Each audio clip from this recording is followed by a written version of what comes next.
and welcome to today's episode of CCTV.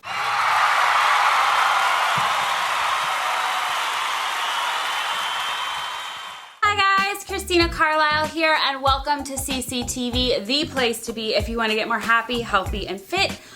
I'm Christina. I'm a personal trainer. I'm a nutritionist. I am your weight loss wing woman, your coach and biggest cheerleader, here to help you get more happy and healthy and fit. Now, happy Thanksgiving. This is a big day, and I've already shared tons of tips and tools and recipes, just giving you as many aces you can have up your sleeve, just in case you're sitting down at the table, you struggle with emotional eating, you're triggered easily by different foods. I know when you're sitting in a highly emotional environment with a lot of tempting foods, I don't care if you just ran a marathon, when you're sitting in front of these yummy seasonal foods in front of people you love or people that you love but they love to trigger you or just get under your skin, or I just don't know what's going on in your family. If I did one-on-one, I could say, okay, this is what to do, but I know everybody's family is a little bit different. Sometimes you get the drunk uncle who wants to talk some smack, and then you got somebody over here who's had this nickname for you since birth, and they're using that nickname, or there's a political debate going on, or somebody drank too much, or somebody didn't drink enough, and I just know how it can be when you sit down and when you want to eat. And even though you have all these tools in your belt and you know what to do, sometimes you just want to say, screw it, even though you know better, even though you know you should be listening to the angel, you got this little devil with a megaphone saying, girl, this is too much, let's go for it. And you go for it. And sometimes that happens, and when that happens, that's okay. But it's likely to happen more at highly emotional, highly tempting things like holiday dinners. But this can happen any time of year, at a birthday party, at a PTA event, just whenever you're triggered by a person, a place, or a thing, at a restaurant, a buffet restaurant, you're already full, but you're going back to get your money's worth kind of thing.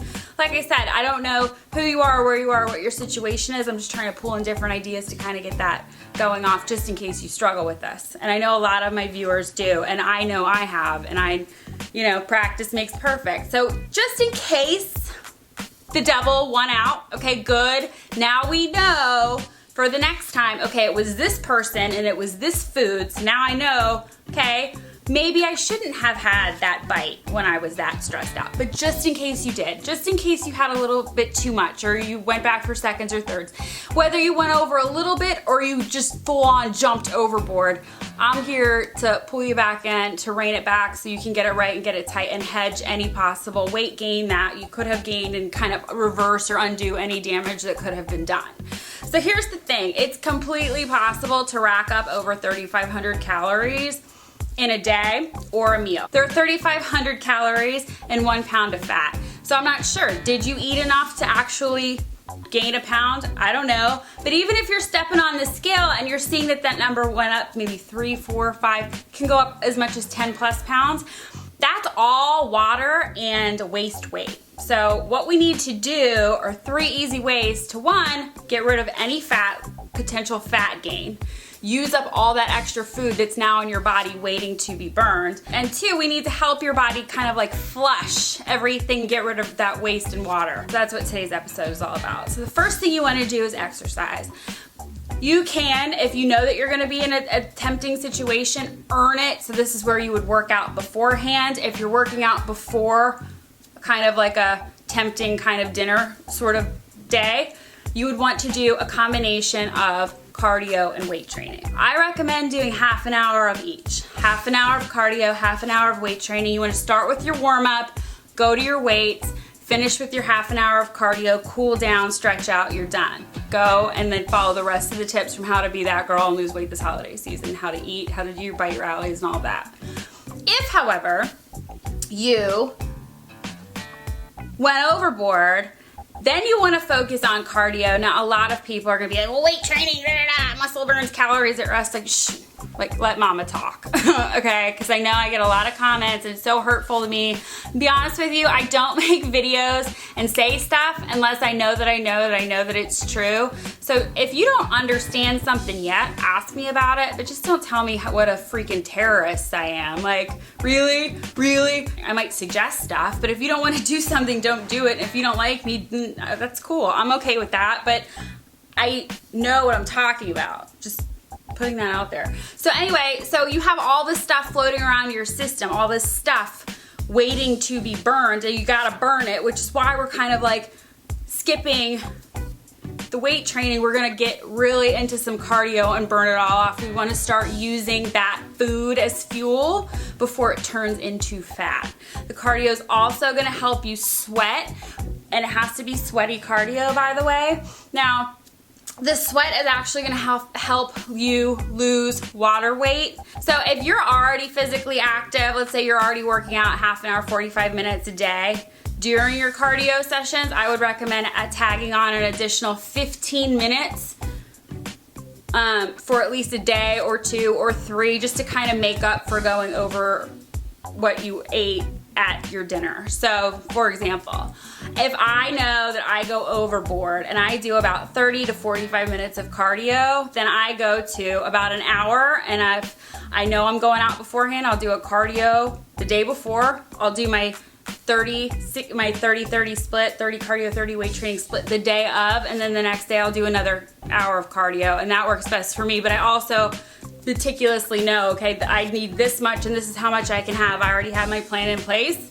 If you want a plan in place, I can help you with that too, but I'm just saying, if you know how far overboard you're going, or you can kind of gauge it, and then you can just add on that extra 15 minutes. Whatever you do, you don't ever want to do more than 60 minutes of cardio, because your body's going to build up a tolerance to it, and you don't want to be like that girl you see that's always on the elliptical machine doing the same stuff, but her body doesn't change. I don't know if you've ever seen an aerobics instructor that teaches hours and hours and hours of classes, but they don't really look like it. It's because their body has built up a tolerance to that much cardio. You never want to go over 60 minutes. You can for athletic training purposes, but for weight loss purposes, it's too much too soon. You're going to set that bar too high, and then when you stop doing it, you're going to gain weight back a lot quicker. So again, I could go on and on, but I don't want to make another like 20-hour long video for you. My next tip is to avoid eating carbs, sugar, and salt. Why? Because carbs, sugar, and salt retain water. For every 1 gram of carbohydrate you eat, whether it's complex or a good carb, or it's not complex, meaning it's a simple carb, or a sugar, so if it's sweet, not good, if you had any cakes, pies, pastries, things like that, or salt, sodium, they all have the ability to retain water. Every gram of carb you eat, you're gonna retain about an average of 3 grams of water. This is why the Atkins diet was so popular. This is also why a lot of people thought carbs are evil. No, they're not evil. When you cut them out, you're gonna lose that water weight that you've been retaining. So if you have a high carb, high starch, high sugar, sweets kind of day, and you wake up feeling like the Michelin Man, like you can feel it when you squeeze your knuckles sometimes. Well, when you're retaining water, you're kind of feeling that puffy way too. Avoiding carbs and sodium is going to allow your body to kind of naturally flush that water. And it's also good that now, once you're cutting out your carbs and your salt, that you're also sticking to lean sources of protein, fruits, and vegetables. Because a lot of the things that we typically go overboard with don't have vitamins and minerals, or nutritionally bankrupt. So when now instead you're eating clean sources of protein, fruits, and vegetables, you're getting the nitrogen from the protein that you need to build muscle mass. You're getting all of the vitamins and minerals and fiber you need to kind of replenish your body with those nutrients that you didn't get the day before. And it's also good because fruits and vegetables have fiber, which are gonna help flush everything out of your systems. So you go like that. Number 2, we're looking for a number 2 to get that weight off.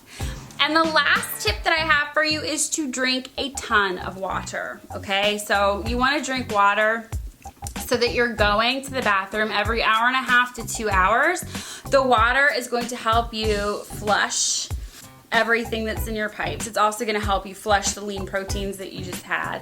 It's also going to help replenish any water that's been lost from your sweaty exercise or from any alcohol you may have consumed.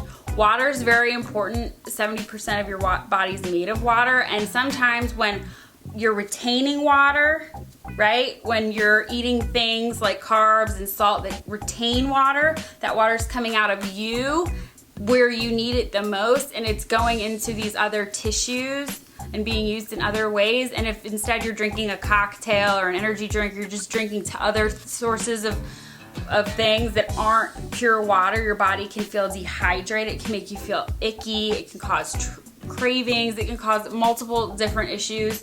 And a lot of times people think that they're hungry when really their body's dehydrated, because hunger and thirst feel very similar. Sometimes they can. So that's also why we're drinking water before we eat, to make sure, hey, is this genuine hunger, and we're also physically taking up space from our stomachs to prevent the ability to overeat, which is why I shared those tips in that video.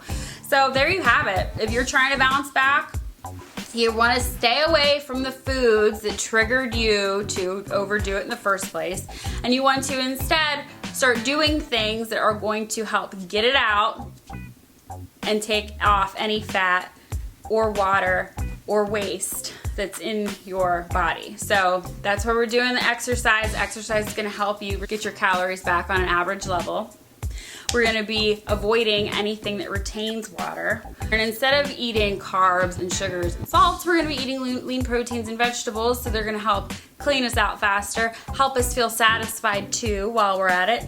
And then the water is going to help really rehydrate, replenish your body with adequate sources of water, and help flush everything out of your systems as well. So I hope this video helps you. I hope you like this video. I hope it made sense.